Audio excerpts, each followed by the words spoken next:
quelques mois, à la fin de l'année 1869, Paris est secoué par un fait divers à glacer le sang. Une mère et ses enfants massacrés et enterrés en bordure de la capitale. La macabre découverte éveille bien des rumeurs. Comment un tel crime a-t-il pu se dérouler presque sous les yeux des passants ? Qui se cache derrière ce carnage ? Le père ? Plus personne ne se sent en sécurité et les journaux, chaque jour, alimentent la peur et la curiosité dans un feuilleton inédit qu'on n'avait jamais connu dans la presse française. Dans ce premier épisode, nous plongeons sans préambule dans ce drame effroyable où un jeune ouvrier alsacien se retrouve sur le banc des accusés. Pour beaucoup, il est déjà le monstre de Pantin. Mais est-ce vraiment lui le coupable ? Et si oui, quelles étaient ses motivations ? Je suis Camille Debreuil et je vous raconte aujourd'hui les crimes oubliés de Jean-Baptiste Tropman.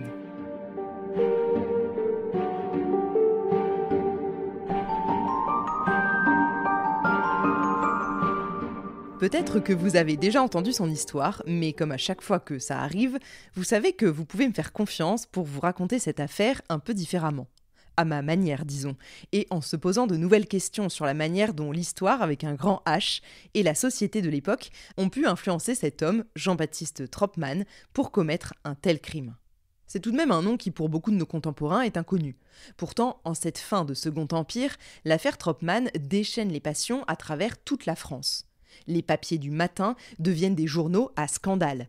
Les feuilles populaires se multiplient et même la bonne société parisienne ne manque pas une miette de ce drame macabre. Pourquoi un jeune mécanicien alsacien de tout juste 20 ans aurait-il assassiné froidement 8 personnes d'une même famille ? Comment se fait-il qu'il ait fini sous les feux d'un tapage médiatique aussi retentissant au point d'attirer plus de 25 000 curieux lors de son exécution ?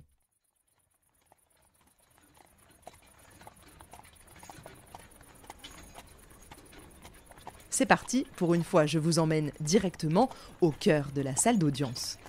Nous sommes fin décembre 1869 au Palais de justice de Paris.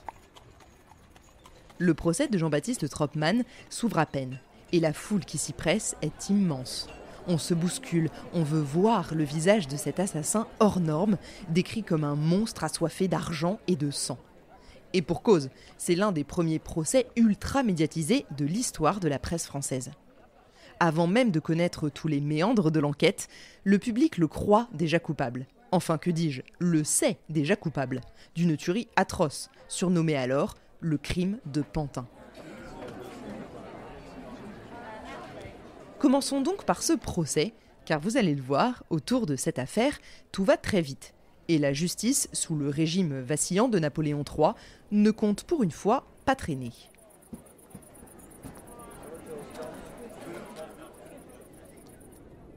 28 décembre 1869. Il fait encore nuit lorsqu'une foule dense se masse devant le palais de justice de Paris. Les uns espèrent un billet de faveur pour rentrer, les autres guettent la moindre chance de s'approcher de la salle où l'on jugera ce jeune Alsacien soupçonné d'avoir massacré toute la famille Kink. Je dis soupçonné, mais en l'occurrence, le gamin est déjà bien accusé. Dès l'aube, on entend les échos des pas, des rumeurs, un brouhaha qui monte au fur et à mesure des heures. On dit que on a retrouvé 6 cadavres, le mari est introuvable, serait complice, ou alors c'est l'autre, ce Tropman, qui a tué tout le monde. Vous croyez ? Enfin bref, les bruits courent et les journalistes ne sont pas en reste. Depuis septembre, le petit journal tire à plusieurs centaines de milliers d'exemplaires, un record absolu. Il faut dire que son fondateur, Moïse Polydore Millot, a rapidement vu dans le crime de Pantin un ingrédient idéal. Macabre, familial et hautement sensationnel. Les autres quotidiens, plus politiques ou plus huppés, n'osent tout de même pas rester silencieux. Tous reprennent plus ou moins à regret la même couverture à la loupe. Le monstre alsacien, le drame de Pantin, l'infanticide de la Plaine. Mais ce qui est vraiment intéressant, c'est qu'à l'époque, avant la création du Petit Journal en 1863, les journaux ont tous une appartenance politique, une étiquette si vous préférez. Mais cette étiquette n'est pas gratuite, loin de là. Du coup, chaque journal paye une sorte de redevance au parti qu'il soutient. On est à des années-lumière de l'indépendance médiatique, du coup.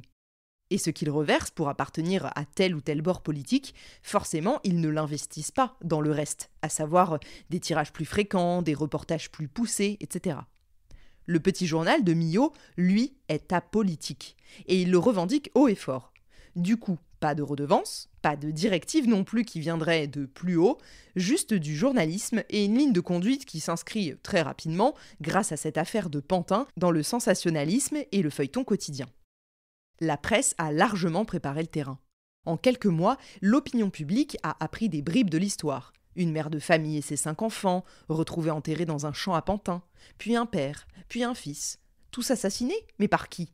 Tous les regards se tournent vers un certain Jean-Baptiste Tropman, mécanicien de bas étage dans le Haut-Rhin, arrêté presque par hasard au Havre alors qu'il allait embarquer pour l'Amérique.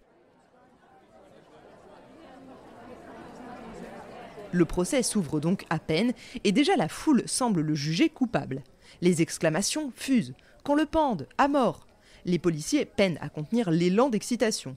Certains journaux comparent cette ambiance à celle d'une première au théâtre.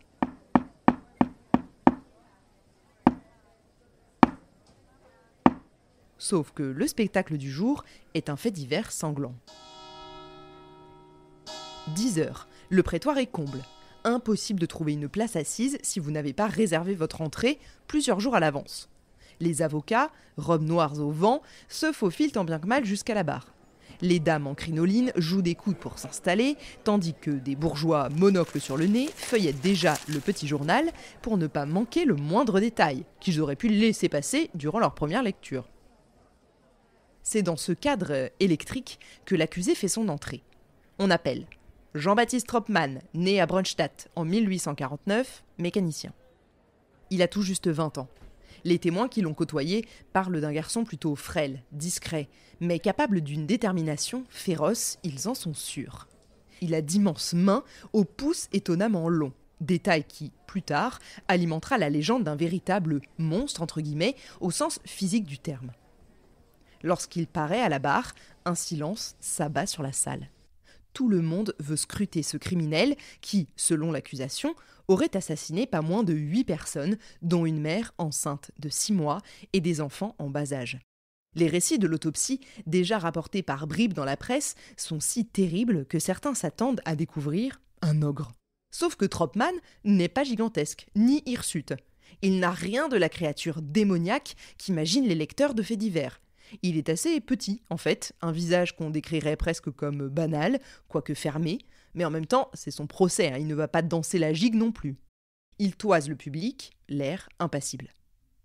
Les journalistes, eux, ont déjà un surnom pour lui, l'assassin de Pantin, ou le massacreur de Pantin, en référence à la plaine de Pantin sur laquelle on a découvert la fosse qui contenait les corps de la famille Kink, presque au complet. Et la presse romantique, car oui, on est en plein 19e siècle, donc c'est l'époque du roman feuilleton, l'entoure d'une aura quasi surnaturelle, ce Tropman. On brode dans les gazettes sur son passé, on lui invente des déclarations d'amour à sa mère, des cris nocturnes, des remords, on fantasme une vie dissolue, un pacte avec le diable. Laissez-moi vous dire que la réalité est bien moins romanesque, beaucoup plus crue. C'est un jeune ouvrier, mécanicien, issu d'une famille populaire, dont le père était très alcoolique. Ce père dirige la société Tropman et Cambly et est un inventeur ingénieux, détenteur de beaucoup de brevets, notamment qui améliorent diverses machines et accessoires de l'univers de la filature. Jean-Baptiste a donc un avenir tout tracé, promouvoir les produits de l'entreprise paternelle. Jean-Baptiste, qui grandit dans cette famille peu aimante et sur le fil côté finance, à cause des excès du père notamment, désire ardemment s'enrichir. Depuis toujours, et ce sera à jamais sa seule ligne de conduite. Au moment où débute ce premier jour d'audience, la question essentielle est « pourquoi ?» Pourquoi avoir tué la famille Kink, si du moins c'est bien lui qui a agi, et comment s'y est-il pris? L'opinion publique a déjà son idée sur le mobile, il est ultra commun, je vous préviens, la cupidité, l'argent, le fric. C'est le seul langage de Jean-Baptiste Tropman. On dit que Tropman, tenaillé par une soif d'argent, aurait voulu voler l'industriel Jean Kink, un compatriote alsacien qu'il avait rencontré à Roubaix. Je vous raconterai toute l'histoire de leur rencontre un peu plus tard. Les rumeurs vont bon train, mais c'est la justice qui désormais va s'exprimer. Le président de la cour, d'une voix solennelle, reprend les principales charges. Les mots qui résonnent sont terribles. Guet-apens, préméditation, empoisonnement, acharnement. Puis, on sent le public frémir lorsque le président énumère la liste des victimes. La mère, Hortense, enceinte de 6 mois d'une petite fille. Gustave, le fils aîné, de 16 ans. 4 garçons, âgés de 8 à 15 ans. Et la petite dernière, de 2 ans. L'avocat général ponctue. Et que dire du père, Jean, qui gisait dans les ruines d'un château en Alsace, enterré comme un pauvre chien, le crâne défoncé. Une atmosphère pesante s'installe. Chacun retient son souffle, attend l'horreur des détails. Pourtant, ce premier jour de procès sera largement consacré aux questions de procédure et aux rappels factuels. L'heure de l'arrestation au Havre, la fameuse tentative de fuite quand Troppmann a voulu se jeter dans la Seine, la correspondance trouvée sur lui, puis son transfert à la prison. Rien que ça suffit à maintenir l'attention de la salle, tant l'affaire est déjà riche en rebondissements. Et là, je sais que vous avez 30 questions qui vous viennent, c'est normal. Cette saison, je vais vous raconter absolument tous les faits et les manigances de Jean-Baptiste Troppmann au fur et à mesure des épisodes.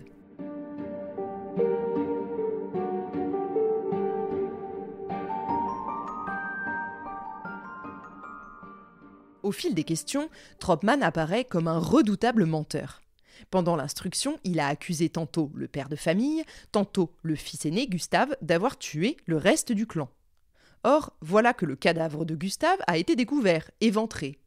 Impossible d'imaginer un complice encore en vie. Alors, Troppmann se rétracte, explique confusément avoir servi de, je cite, complice passif. Le président lui demande « Pourquoi dans ce cas avoir gardé sur vous la montre en or de Jean Kink ?» Silence pesant dans la salle, Troppmann se racle la gorge, baisse les yeux et répond « C'est Gustave qui me l'avait donnée. » Toute la salle a deviné qu'il ment. Ça se voit comme le nez au milieu de la figure.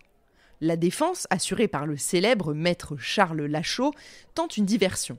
Il explique que la famille Kink n'était pas aussi parfaite qu'on veut bien le dire jusqu'à présent, que Jean Kink lui-même avait pu tremper dans des affaires louches. Mais la rumeur d'un prétendu trafic de fausses monnaies, ou même d'espionnage pour le compte de l'Allemagne, ne convainc pas grand monde. Et oui, il n'y a pas que nous qui nous intéressons au contexte historique et politique.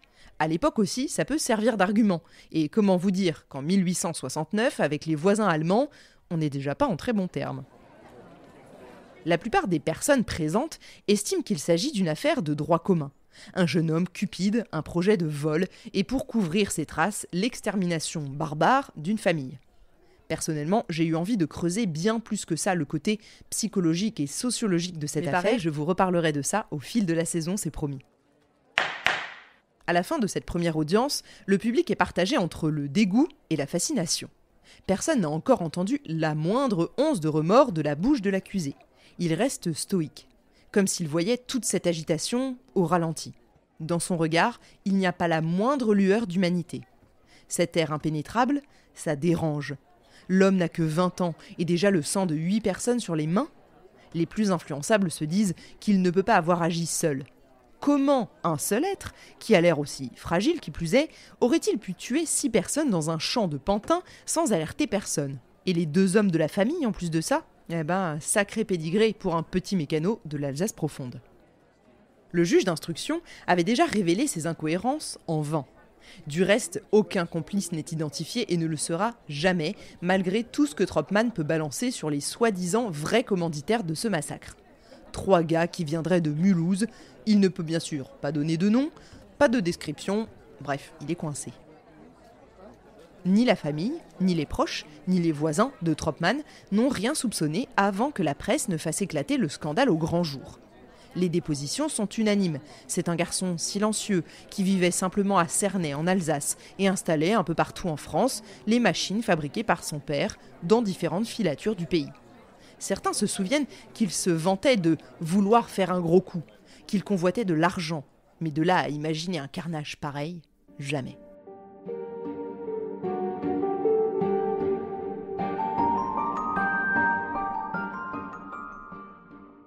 Rappelons qu'en ce mois de décembre 1869, la France vit les dernières heures du Second Empire. L'empereur Napoléon III est malade, souffrant de terribles calculs à la vessie. Il décédera d'ailleurs quelques années plus tard dans sa maison du Royaume-Uni le 9 janvier 1873. Le régime vacille et dans les cercles du pouvoir, on s'agite. Les journaux politiques tenus de payer un timbre, comme je vous l'ai expliqué au début, sont moins lus que le petit journal qui se contente d'articles apolitiques. En réalité, cette absence de politique se trouve compensée par un flot de récits sanglants et d'histoires criminelles. Ils ont trouvé le filon, pour le plaisir d'une large partie de la population, plus prompte à se passionner pour les chroniques judiciaires que pour les affaires d'État qui stagnent. Et dans ce marasme, la découverte subite d'un triple, quadruple, quintuple meurtre, qui sera au final un octuple assassinat avec préméditation, secoue l'opinion. Beaucoup y voient la décadence morale d'une époque en perte de repères. Comment ce jeune homme a-t-il pu concevoir, exécuter un tel projet et s'acharner sur une mère et ses enfants? C'est que tout part à volo. À partir de cette affaire, se posent alors des questions plus vastes. La sécurité aux portes de Paris, la misère sociale dans les faubourgs, l'éducation lacunaire de la jeunesse, car c'est aussi la grande nouveauté. Le criminel n'est pas un vagabond quinquagénaire, c'est un adolescent de 20 ans, même pas encore un homme aux yeux de beaucoup de monde. En quelques semaines, ce procès devient un véritable enjeu symbolique. Le pouvoir impérial veut une condamnation rapide, exemplaire, pour rassurer la population et montrer sa fermeté. On ne tolère pas ce genre d'atrocité. Pas de pitié pour les monstres, pourrait-on lire entre les lignes. Les magistrats, conscients de la pression, mènent l'instruction tambour battant. 3 mois entre l'arrestation et l'ouverture des débats, le moins qu'on puisse dire, c'est que c'est expéditif.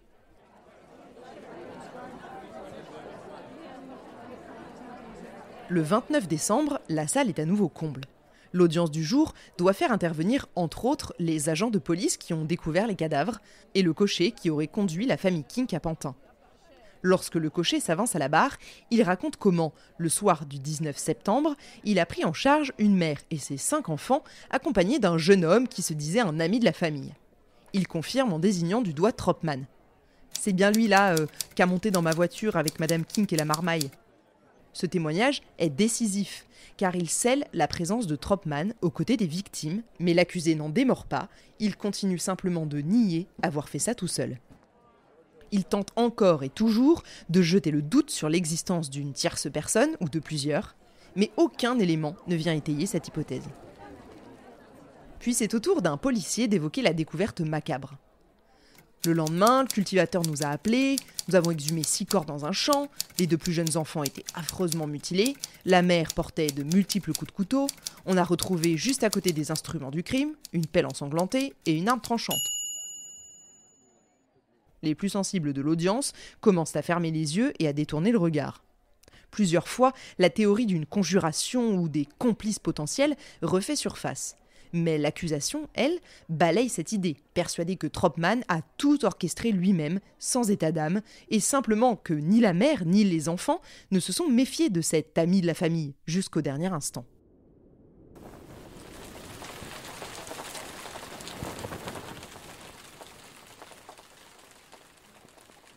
Le 31 décembre 1869 au matin, c'est déjà la fin de ce procès et le moment phare se dessine, la plaidoirie de maître Lachaud. Dehors, on se croirait en fête, tant la foule est compacte. À l'intérieur, un brouillard de sueur, de parfums lourds et de murmures. Derrière l'estrade, Tropman semble plus nerveux, comme s'il pressentait l'issue fatale. Lachaud, célèbre pour avoir arraché des acquittements dans d'autres grandes affaires, prend la parole, grand, imposant, éloquent, il parcourt la salle du regard, puis d'un ton grave, il dit « Messieurs les jurés, au-delà de l'horreur indéniable de ces crimes, je vous supplie de ne pas oublier que l'accusé, ici présent, reste un homme. J'ose dire, une pauvre créature de Dieu. Que savons-nous réellement des démons qui ont pu s'emparer de son esprit? Je l'ai interrogé, j'ai voulu comprendre son parcours. Il a grandi dans la misère, un père alcoolique qui dilapidait ses brevets, une mère qui l'aimait profondément. Oui, c'est un esprit troublé, ambitieux, obsédé par l'argent facile, je ne le nie pas. Mais se peut-il qu'il ait seul tué 8 personnes dans le silence, en quelques heures, sans aucune aide? Serait-ce seulement possible? Mesdames, messieurs, regardez-le. Voyez ce jeune homme dont la société n'a guère pris soin, et qui aujourd'hui pleure sa mère défunte. Existe-t-il au fond de lui quelque flamme de repentir? J'ose croire que oui. Il pleure, il pleure. Et en effet, à cet instant précis, on voit Tropman porter la main à ses yeux, tenter de ravaler des sanglots. La légende veut que ce soit la première fois que l'on discerne la moindre émotion chez lui depuis le début de l'affaire. Certains y voient un signe de regret, d'autres un artifice de défense, mais l'impact est réel, et la salle se tait. Lachaud poursuit, s'évertue à semer le doute sur la version officielle, évoque la possibilité que Jean Kink ait pu entraîner son ami dans des combines louches et que tout ait dérapé. Il pointe l'extrême rapidité de l'enquête, la pression énorme de l'opinion publique à cause de la presse, la vague de journaux saturés d'histoires morbides et parfois romancées. Finalement, il lance au juré. Un seul coupable vous suffit-il pour calmer votre soif de justice ? Ou voulez-vous la vérité ? Le moins qu'on puisse dire, c'est qu'il avait le sens de la punchline. L'avocat général, lui, ne l'entend pas ainsi. Selon lui, tout indique que Tropman voulait la fortune de la famille Kink. Billets de banque, montres en or, chèques, tout ça a été retrouvé sur lui. Et quand rien ne se déroule comme prévu, il opte pour la suppression systématique de tous les témoins, du père jusqu'aux enfants. Le président déclare en réponse à la plaidoirie de Maître Lachaud « Aucune circonstance atténuante ne saurait excuser la férocité dont il a fait preuve ».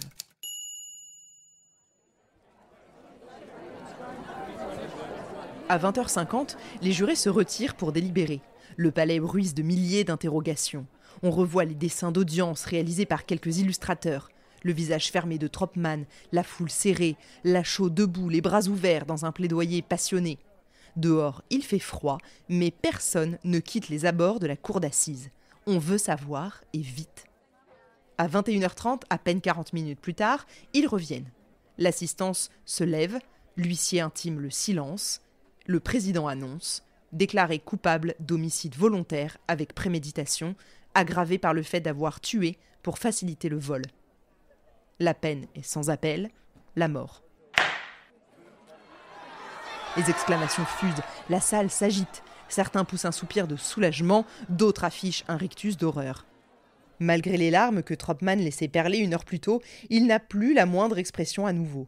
Tout en lui est figé. Lachaud fera néanmoins appel au recours en grâce auprès de l'empereur, un espoir bien mince, balayé bien sûr quelques jours plus tard.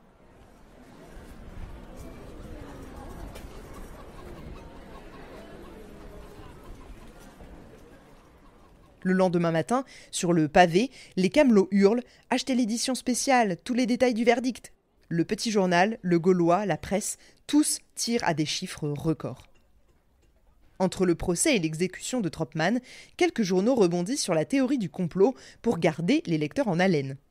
Tropman aurait-il été manipulé par un réseau allemand ? S'agissait-il d'espionnage ou de faux monnayage ? Mais il n'y a aucune preuve, aucun fait. L'accusation officielle demeure la même, un acte purement criminel fondé sur le vol et la cupidité. Le principal intéressé, lui, est reclus à la conciergerie, puis transféré le 31 décembre, le soir même du verdict. Pour Tropman, 1870 démarre entre les murs glacés de la prison de la Roquette. Le 19 janvier 1870, le spectacle, disons-le crûment, car c'en est un, commence dès l'installation de la guillotine. On dresse l'échafaud comme on montrait à un petit théâtre. Des vendeurs de vin chaud, des camelots, des amuseurs publics, toutes sortes de gargotiers installent leurs étals. On se bouscule pour être aux premières loges. Plusieurs personnalités, écrivains, journalistes, intellectuels, ont obtenu des cartes de faveur pour entrer dans la prison elle-même. Le bruit court que la guillotine sera, pour l'une des dernières fois, placée sur un échafaud de 10 marches, ce qui permet à un public encore plus grand d'observer l'instant fatal. Pour l'anecdote, par la suite, on décidera de la poser à même le sol pour éviter les émeutes. C'est pour vous dire la folie qui a entouré cet événement. Aux alentours de 7h du matin, on sort Tropman de sa cellule. On le hisse sur l'échafaud, mais au dernier moment, il a un sursaut de terreur. Il se débat, parvient à casser une sangle et mord violemment la main gauche du bourreau, manquant de lui sectionner l'index. La foule retient son souffle, le bourreau parvient à le maintenir et la lame s'abat. Tropman n'est plus qu'un corps inerte.